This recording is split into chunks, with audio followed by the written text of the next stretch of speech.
والصلاة والسلام على سيد المرسلين وعلى آله وصحبه أجمعين أما بعد قال الله تعالى أعوذ بالله من الشيطان الرجيم بسم الله الرحمن الرحيم قل هو الله أحد الله الصمد لم يلد ولم يولد ولم يكن له كفوا أحد.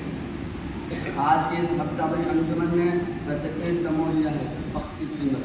دنیا میں وقت سے زیادہ قیمتی کوئی چیز نہیں اور ریل اور ہوائی جہاز سے زیادہ تیزی سے گزر جاتا ہے، پھر کبھی واپس نہیں آتا. دوسرے وقت دنیا کی ساری دولت خرچ کرنے پر ہی دوبارہ حاصل ہو سکتا ہے. اس لیے تمہارے لیے ضروری ہے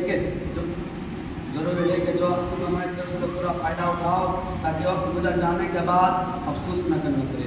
دنیا میں کئی طرح کے لوگ رہتے ہیں، ان میں کامیاب بھی ہوتے ہیں ناکام بھی.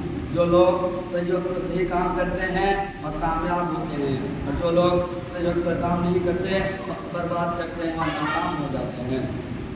جو لوگ وقت کی قدر کرتے ہیں دنیا میں بڑے بڑے کام کر جاتے ہیں، انہیں عزت اور شہرت حاصل ہوتی ہے. مرنے کے بعد بھی لوگ انہیں یاد رکھتے ہیں. جو لوگ وقت کی قدر نہیں کرتے اور کاہل و نکم ہو جاتے ہیں، انہیں ناکامی کی وجہ سے اسے ذلت اٹھانی پڑتی ہے. بچوں، اگر تم وقت کی قدر نہ کی، پڑھنے لکھنے کی وجہ اپنے وقت کھیل کود میں گوا دو تو پچھتانا پڑے گا. امتحان میں وہی بچے ناکام ہو جاتے ہیں جو غلطی سے یہ سمجھتے ہیں کہ ابھی بہت وقت ہے. امتحان وقت پڑھ لیں گے، سبق یاد کر لیں گے. اس کے برخلاف جو بچے وقت کی قدر کرتے ہیں، دل لگا کر پڑھتے ہیں، صبح سے محنت کرتے ہیں، اسے شاندار کامیابی حاصل ہوتی ہے. اس کے شاندار کامیابی پر ان کے ماں باپ اور استاد خوش ہوتے ہیں اور لوگ ان کی عزت کرتے ہیں. السلام علیکم.